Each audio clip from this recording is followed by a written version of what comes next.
Siamo giunti alla seconda prova anche del trofeo Gentleman for Life, la seconda batteria che designerà gli altri 5 gentleman che parteciperanno alla finale. Questo lo schieramento, ritirate lì GSO, 2 Camelot R, 3 Eli Lamborghini, 4 Danubio TAV, 5 Bacco Bacciò, 6 Enjoy, seconda linea 7 Duchessa SSM, 8 Cobalto di No, 9 Cluni dei Greppi. Favori in chiusura per Enjoy.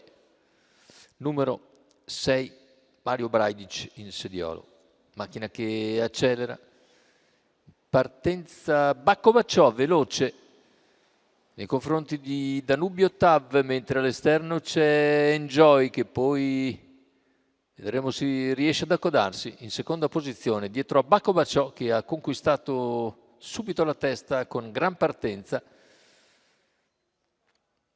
In quarta posizione Camelot R, poi Duchessa SSM, via via gli altri. Primo parziale veloce 14,5 e completamento dei 400 in 29,6 con un 15,1 di frazione. Cavalli ora a metà della piegata,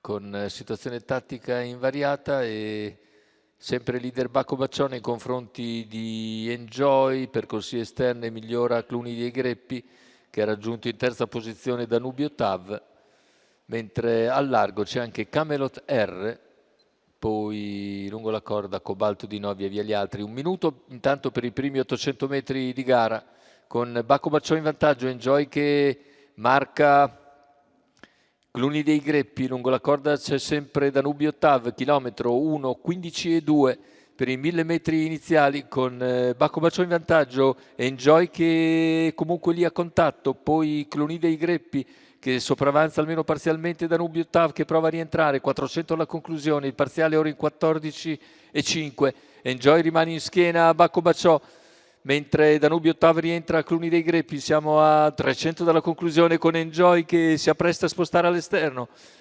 Bacco Bacciò però riesce ancora a impedirglielo, andando via con un 15,2 per la curva, retta d'arrivo con Bacco Bacciò in vantaggio, ci prova all'interno Enjoy, poi ancora Danubio TAV, finale con Bacco Bacciò che vince su Enjoy, al terzo posto Danubio TAV, poi dovrebbe essere Cobalto di No che batte Cluni dei Greppi. 1,14,5 da un capo all'altro, vince Bacco Bacciò.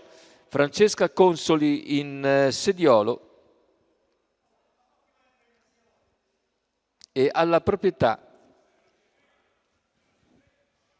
per conto di Antonio Finetti, andiamo a rivedere le battute conclusive. Bacco Bacciò che vince facile, buon secondo posto comunque per Enjoy che è rimasto in schiena tutta strada senza riuscire mai a spostare. Al terzo dovrebbe essere